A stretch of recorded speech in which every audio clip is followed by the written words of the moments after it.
Hey, what's up everyone? It's Mir again, and I have some more Akuma videos for you guys. So last time I showed you some execution tricks to land Raging Demon, and today I will show you some setups, and also how to find more on your own. So why do we need Raging Demon setups? So of course, as you know by now, the Raging Demon is a very unique input, and as such you cannot really do it in neutral without telegraphing what you're about to do. Of course, people can jump in on you for free if you do that. So what we need is something that lets us set up the demon in a way where the opponent's gonna get grabbed for certain, right? We want to be in range, and ideally we also want to beat an opponent that is mashing buttons on defense. This is particularly important in Street Fighter 6, as the Raging Demon lost all of its invulnerability. It just maintains some projectile invulnerability, so you cannot really use it as a reversal or against people that are mashing the way you used to before. We need a proper setup that can beat opponents pressing buttons.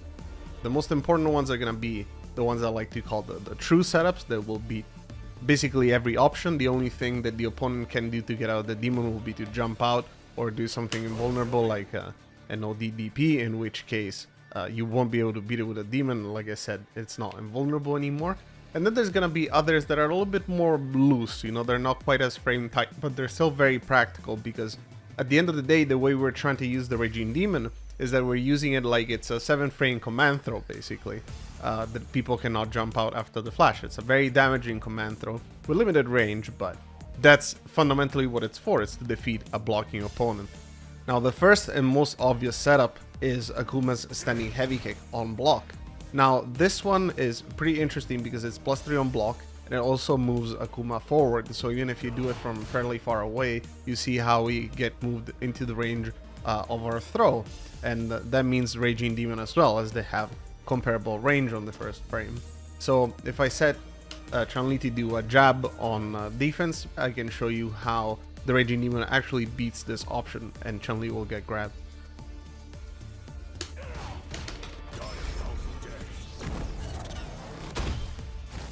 Of course, this setup also works if the opponent's not doing anything. They will just be unable to jump after the flash, as we are in range for the demon.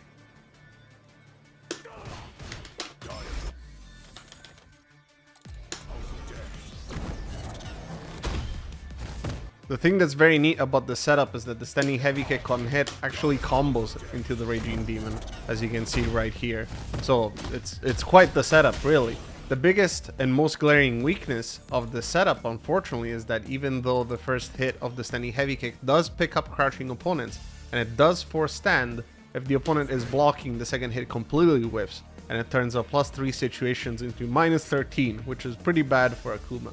So one way you can use this to make sure that, you know, the standing heavy kick is block standing is, for example, you're approaching with an air fireball and the opponent is trying to parry. The parry will force them to stand, and so they will be forced to block the standing heavy kick standing. And in general, the parry doesn't build enough distance for the setup not to work. So that's a good way of applying the setup.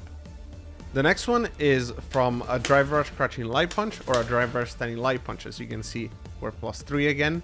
And one neat thing about the setup is that if you use it in a drive rush cancel, like for example from a medium into a light like this, there's no gap whatsoever for the opponent to interrupt. So if they're mashing a DP, or, you know, they're trying to interrupt with a button, nothing will come out, as I'll demonstrate in a second. So Chun-Li is set to do a jab as a reversal, and you can see that the jab only comes out after the whole string is done. She's unable to press in between, which is fairly important. And of course, if you do a demon right after, then that jab also will get counter hit.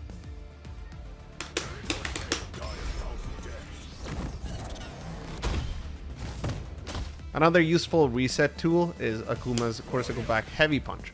Now, if you do the whole thing, you'll see how it knocks down. But if you only do the first part, you can see how you're +3 and you're right in your opponent's face, which is in throw range.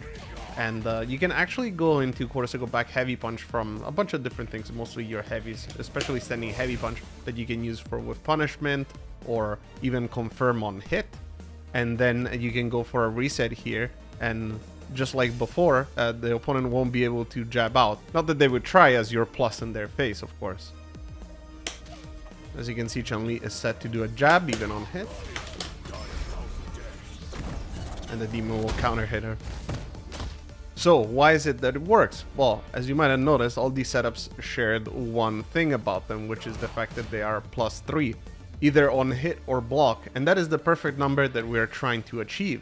In Street Fighter 6, Raging Demon is a 7-frame move. However, unlike normal throws, which if they collide with an attack on the same frame, they just straight up lose as a matter of priority, the Raging Demon and Zangief 720 as well actually end up winning. So in a +3 situation, even though we have a 7-frame throw, it will be an opponent mashing buttons, as I demonstrated before. So if you have any situation that is less than +3, you'll see how it actually gets beat. So this would be an example. You see how the demon just got straight up stuffed. This will consume all your 3 bars that you spent on it, so that's a pretty big deal. So you have to be aware to use the correct setup. What you might be wondering is +4 situations, like for example something like this. A normal throw would work here, and a normal throw works because it hits on the 7th frame, right, as it has 3 active frames. So it's only natural to think that the demon would work as well. However, unfortunately, we're a little bit too plus here for the demon to work, and I'll demonstrate how it looks like in a second.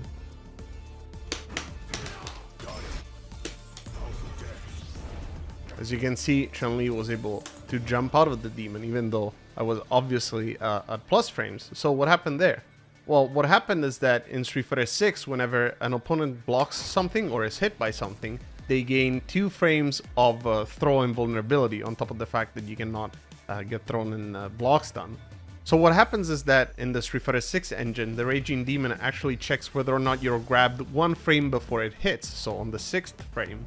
Because of this, in a +4 situation, +2 frames of throw invulnerability, it determines that you're not actually able to get thrown by it, and as such, the opponent can jump out of the setup.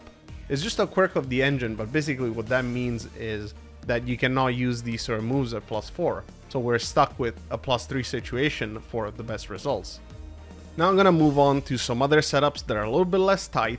They will probably lose to things like the people pressing buttons on defense if you're not careful enough. But remember, we're using the Raging Demon as basically a 7-frame command throw, right? So the way we're using it is to defeat an opponent that is blocking. And in a lot of these situations, the opponent will be very incentivized to block, and as such, the demon will still work. You just have to be a little bit more careful about them. We can start with that demon flip punch from before. This, if it's done at the top of the arc, it can be +4. If you do it lower in the arc, it can be even more plus.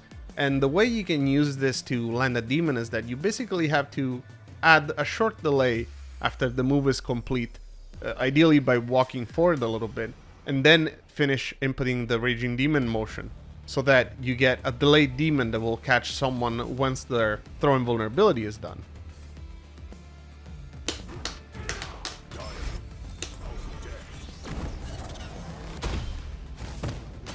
Another practical setup is cancelling any light attack into Drive Rush immediately into Raging Demon. A lot of people are not ready to check this, even though they actually can check you with a jab.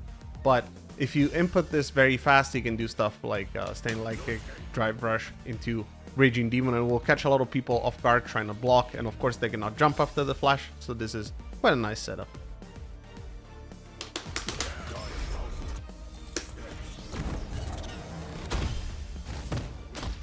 The next one is off of Standing Medium Punch. Now, Standing Medium Punch is Akuma's plus on block normal that doesn't whiff on crouchers, unlike Standing Heavy Kick. So we can use this in a way where we have conditioned our opponent not to press buttons because they know that this is plus on block. We have counter-hit them a bunch of times when they tried to press buttons. So we have a read that they're gonna sit there and just block this. So what you do is that you do a Standing Medium Punch and then you do a slight walk forward into Raging Demon. And if you input everything correctly, this will put you in range to be able to throw the opponent if they're just sitting there blocking.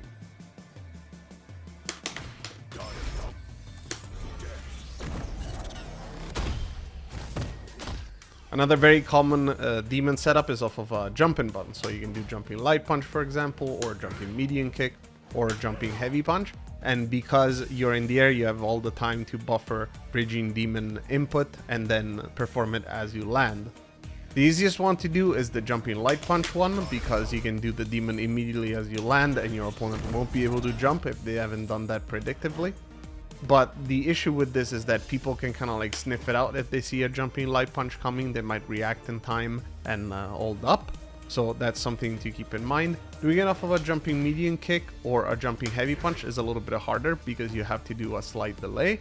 But this is more convincing because people will be less incentivized to press here since they're much more plus on block.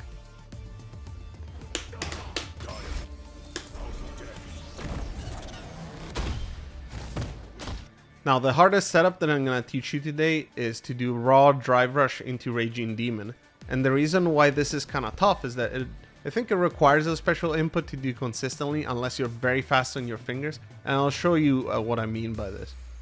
So I turned on my input history for this. I'll divide this into two parts. The first part is doing an instant drive rush. And the way you want to do it is by doing forward, neutral, forward, and then medium punch, medium kick, and light punch all at the same time. As you can see, that gives me a parry, and if executed correctly, it will give you an instant drive rush like this. The reason why we add the light punch in there is that it will help us buffer the Raging Demon, as that will count as the first part of the Raging Demon. And then the second part of the motion is just completing the rest of the Raging Demon very quickly before you're out of the buffer of the drive rush, otherwise you'll get a light or something to come out.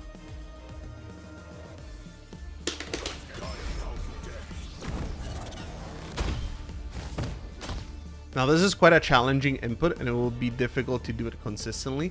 What I can suggest as an alternative, although much more expensive, is that you can do a whiff light into drive rush cancel and then immediately go into the Raging Demon from here.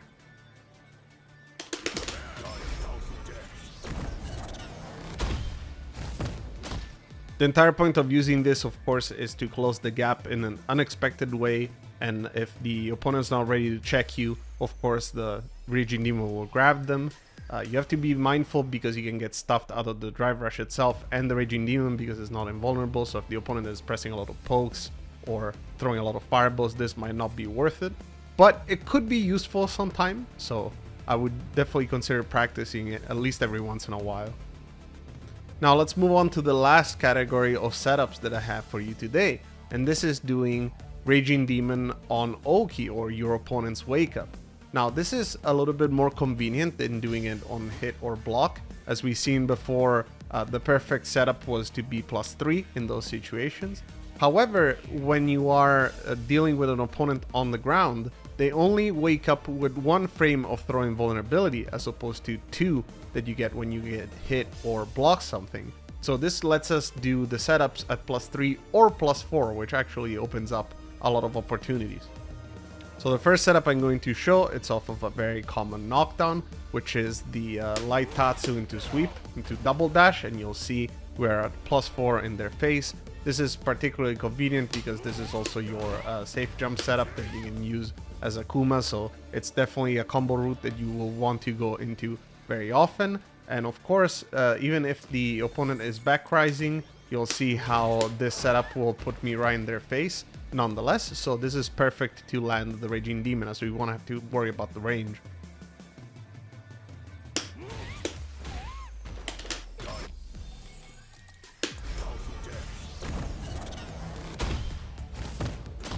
The major hurdle for this setup, of course, is that you need to know how to do a dash demon. But in Street Fighter 6, it's a little bit easier. In Street Fighter 5, you have a 19 frame dash, so you get a little bit extra frames to work with it. The second setup is off another fairly common knockdown that you get, which is medium tatsu. We do a double dash and we're a +3. Again, both these setups, the opponent won't be able to jab out because we're 2+, and the throw will grab them before the button comes out. So again, this is just a prime opportunity to land a Raging Demon.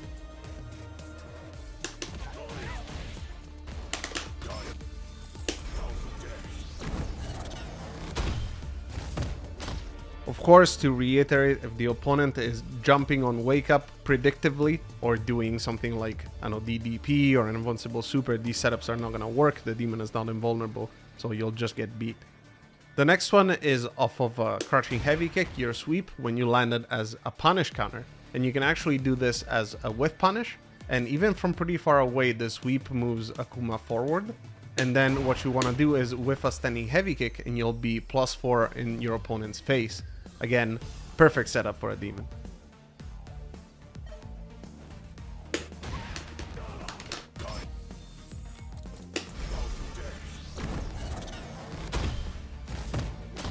The next few setups are going to be in the corner, and the first one is off of the Corsica back heavy punch forward punch. This usually gives a knockdown like this, and you can follow up with a combo. However, what you can do, especially if this is at the end of a long combo or maybe after stun, you can decide to drop the follow-up to go for a demon reset.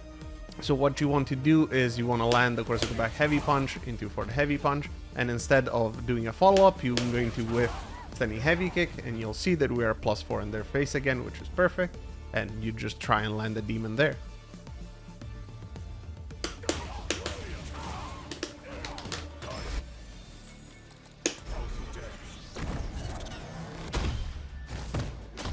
Similar ideas are off of for the heavy punch that also guarantees a follow-up in the corner, but instead you're going to whiff for the heavy punch, be +3 in their face.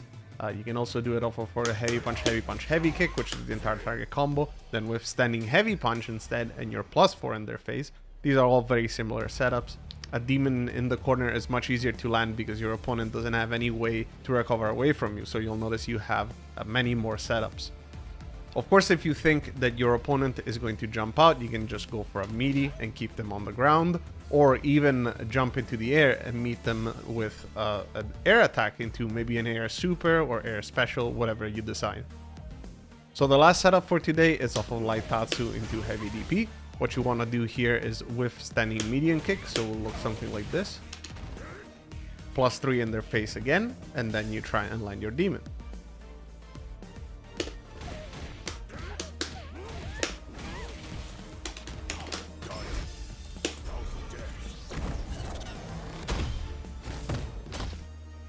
So remember, if you want to find your own demon setup, all you need is anything that leaves you a +3 or +4 frame advantage in front of your opponent. If you're not plus enough, the opponent will be able to jab out. If you're 2+, then you're going to run into that problem with the throw invulnerability window, and the opponent will be able to jump out of the demon after the flash.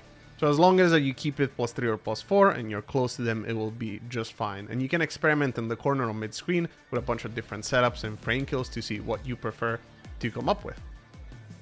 So that was all for today's video. If you're an Akuma player, I suggest to use these setups wisely. I know that Raging Demon is very cool to land, you know, it's very rewarding, high damage, perfect for comebacks, but if you get stuffed out of it, it's a big waste of resources, and of course, if they jump out or do an ODDP or something, you risk basically all the remaining health that you have. You can only use this when you have 25% health or less, and of course Akuma only has 9,000 health, so he's very, very frail.